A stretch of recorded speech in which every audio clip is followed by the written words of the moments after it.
সুপ্রিয় দর্শক, শুভেচ্ছা।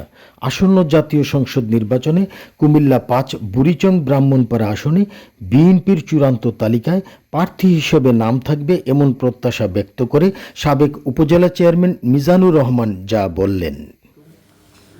আসলে দীর্ঘ সময় দল করে দলের প্রতি একটা আনুগত্য থাকে। দল যারা করে ব্যক্তির চেয়ে দল বড়, দলের চেয়ে দেশ বড়। আমার প্রিয় নেতা তারেক রহমান সাহেব আমাদের সাথে একাধিকবার স্কাইপিতে আমাদেরকে নিয়ে মিটিং করেছে, আলোচনা করেছেন।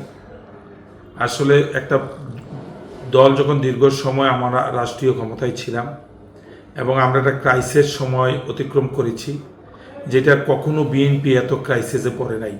আমরা বিগত 17 বছর যে ক্রাইসিসে পড়েছি, আমার নেত্রী জেল খেটেছে, নেতা দেশের বাইরে। আমরা এটা প্রাথমিক নমিনেশন, চূড়ান্ত পর্যায়ে নেতার এই বিষয়গুলো নিয়ে স্ট্যান্ডিং কমিটি সহ আমাদের যাচাই বাছাই চলছে।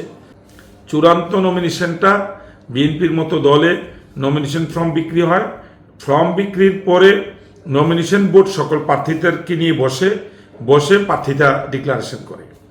এখন এটা চূড়ান্ত প্রার্থীতা ডিক্লারেশনের আগে আমি আমার দলের প্রতি 100% অনুগত।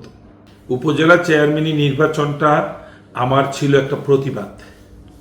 আমার ভোটাররা, আমার কর্মীরা, আমার দল প্রতিবাদের অংশে। তখন তো কোনো ভোট হইতো না, জুলুম। 28টা কেন্দ্র জোর করে চাপার পরেও আমার কর্মীরা তাদের রক্তের বিনিময়, তাদের কষ্টের বিনিময়ে দলের জন্য তারা এই বাকি কেন্দ্রগুলো রক্ষা করে আমাদের রেজাল্ট পক্ষে আসছে। আপনি জানেন, একমাত্র উপজেলা চেয়ারম্যান আমি। 2 বার পাস করার পর আমাকে চেয়ারে বসতে দেয় নাই। আমি শপথ নিতে পারি নাই। শপথ নেওয়ার 1 মিনিট আগে ভুয়া ফ্যাক্স বার্তা দিয়ে আমাকে বের করে দেওয়া হয়েছে। এইটি পরিকল্পিত ষড়যন্ত্র। বাংলাদেশে যেন এই ধরনের পরিস্থিতি আর কখনো না আসে, আমি এটা আশা করছি। আমি মনে করেছি তখনকার সময় কেউ না কেউ প্রতিবাদ করতে হবে, এটা আন্দোলনের অংশ ছিল। এই আন্দোলনের অংশ করতে করতে আজকে 17 বছর আমাদের ছেলেরা, মেয়েরা, আমাদের নাতিরা তারা যখন দেখতেছে যে আমরা খালি জুলুমের শিকার, জেলের শিকার, নির্যাতনের শিকার, তখন তারা প্রতিবাদ করে জীবন দিয়ে 4 জুন থেকে 5 আগস্ট নতুন একটা বাংলাদেশ আমাদেরকে উপহার দিয়েছে।